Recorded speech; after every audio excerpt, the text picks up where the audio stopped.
Bonjour les tourneurs, bienvenue dans mon atelier. Eh bien, aujourd'hui, ce n'est pas une vidéo sur le tournage, mais une vidéo sur la sécurité. J'appelle ça mes rituels de Noël. Donc, je vous présente ça. Donc, mes rituels de Noël. Pourquoi un titre pareil? Depuis que nous avons eu les enfants, il y a déjà plus de 20 ans, à chaque année, pour montrer pour se montrer qu'on s'aimait. Par exemple, on se donnait une batterie de volts. La batterie 9 volts à Noël, c'est le temps de faire, dans le fond, la tournée des détecteurs de fumée. Alors, dans l'atelier, évidemment, il y a des zones dangereuses, il y a des activités qui sont dangereuses. Et à Noël, je donne aux miens la meilleure sécurité que je peux me procurer. Dans mon rituel de Noël, donc, à Noël, je vais, invisible pour vous, changer la batterie de mon détecteur de fumée et je vais le nettoyer aussi. Mon atelier, évidemment, beaucoup de poussière et je vais tester mon détecteur pour s'assurer qu'il fonctionne bien. La dernière chose que je veux ici, c'est un feu dans mon atelier. Deuxième,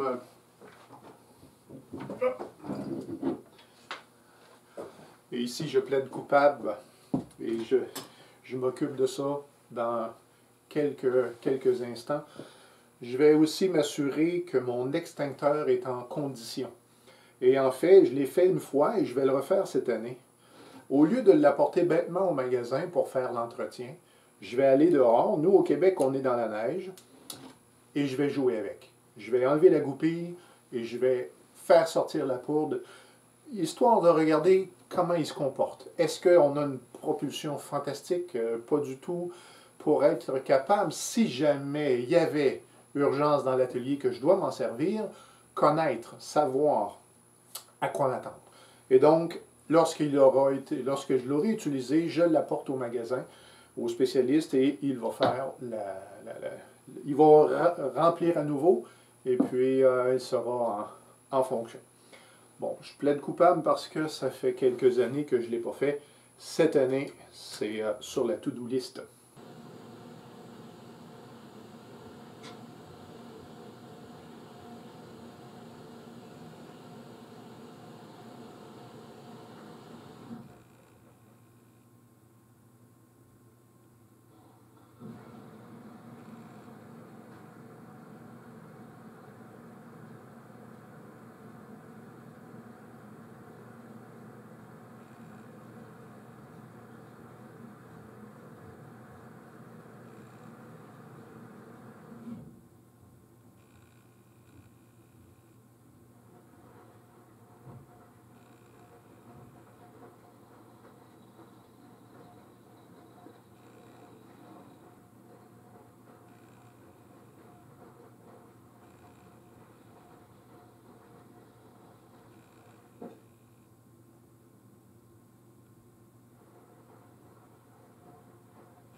Conclusion, les tourneurs, si j'étais dans l'atelier, que je devais utiliser mon extincteur, il faut prendre une très grande respiration avant.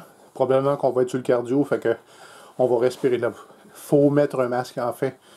Il faudrait avoir un masque quasiment anti-poussière accroché sur l'extincteur pour y penser, parce que sinon, ça ne sera pas possible de manœuvrer.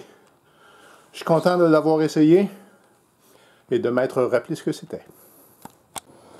Appareil numéro 2. Au Québec, hier et avant-hier, on a eu des températures de l'ordre de 20 degrés sous le zéro. Et dans mon atelier, j'ai besoin d'un petit chauffage d'appoint, sinon c'est un frigidaire ici.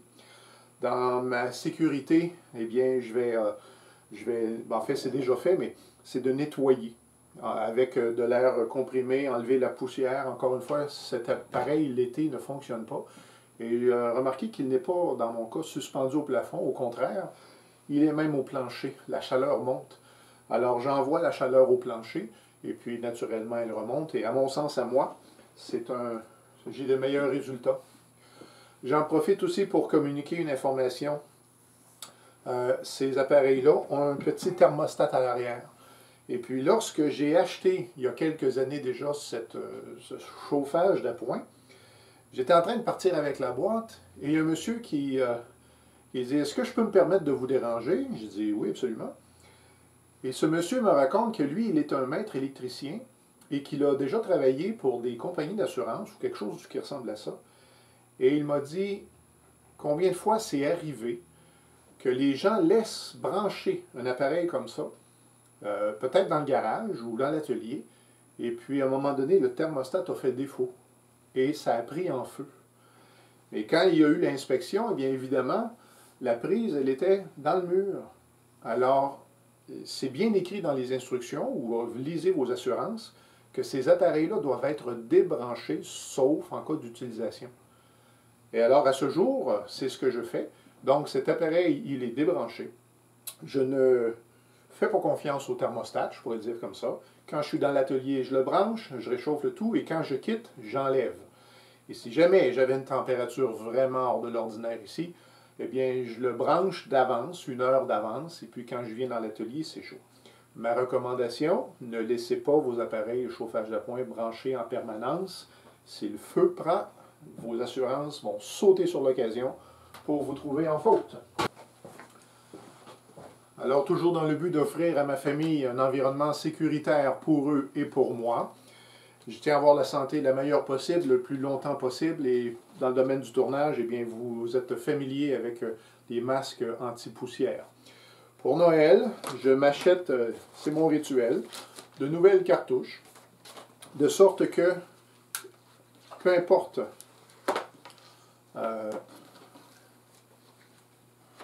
voilà. Alors mes cartouches, elles font 1 an, de décembre à décembre. Elles vont à la poubelle et je les remplace. Et j'en profite aussi pour donner un bon nettoyage à l'eau savonneuse, à mon masque intérieur-extérieur. Même il y a même de la poussière de bois, désolé, des traces d'éternuement. Alors je vais laver au savon doux. Pour ceux qui voudraient savoir, alors c'est un masque 3M, un demi-visage. Ça c'est le modèle qui est large. Convient, on peut porter ça des heures et des heures et des heures, ultra léger, ultra flexible. Si jamais il faisait défaut, je le brisais quelque chose, j'en rachète un identique, je suis entièrement satisfait.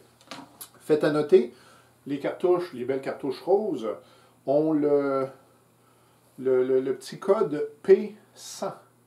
Ça veut dire que 100% des particules de poussière sont arrêtées par ces filtres-là. On dit bien les particules de poussière. Je ne fais pas de pulvérisation aux produits chimiques et tout ça dans mon atelier. Ça ne serait pas les bonnes cartouches pour faire ça. Pour ce qui est de poussière de bois, poussière de balayeuse centrale, c'est une barrière 100%.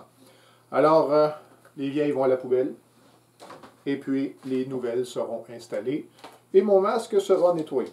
Et il en a bien besoin. Dans mes rituels aussi, je vais aller faire un dépoussiérage de mon dépoussiéreur. En fait, enlever la poussière qui est sur le moteur naturellement. Je vais certainement faire tourner la machine aussi et voir si le moteur va bien. Je vais aussi inspecter les conduits, m'assurer qu'il n'y a aucun blocage. À l'occasion, ma machine aspire des bons copeaux. Ça m'est déjà arrivé quand je faisais plus d'ébénisterie, que mon appareil soit bloqué, par exemple, à 30 ou 40%.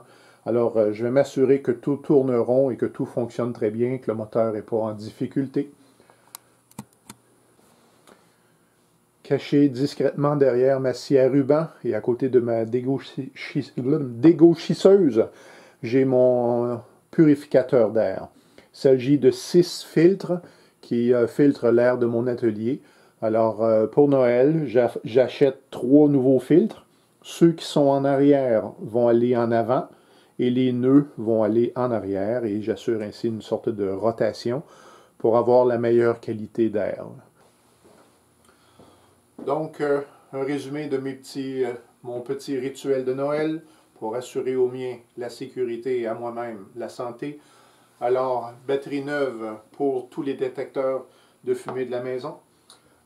Chauffage d'appoint débranché et utilisé seulement quand je suis là, débranché en d'autres temps. Un masque nettoyé avec des nouvelles cartouches. Un extincteur prêt à emploi, en souhaitant que ça n'arrive pas. Et puis un dépoussiéreur efficace s'assurer qu'il n'y a pas de situation de feu ici, vous comprenez. S'il y a bien quelque chose qu'on ne veut pas, c'est bien un feu dans un atelier où on travaille le bois. Alors, ainsi se conclut ma vidéo. Merci de m'avoir vu. Alors, j'en profite pour vous souhaiter une heureuse, vous souhaiter de joyeuses fêtes et puis du bon temps en santé et en sécurité dans votre atelier. À la prochaine!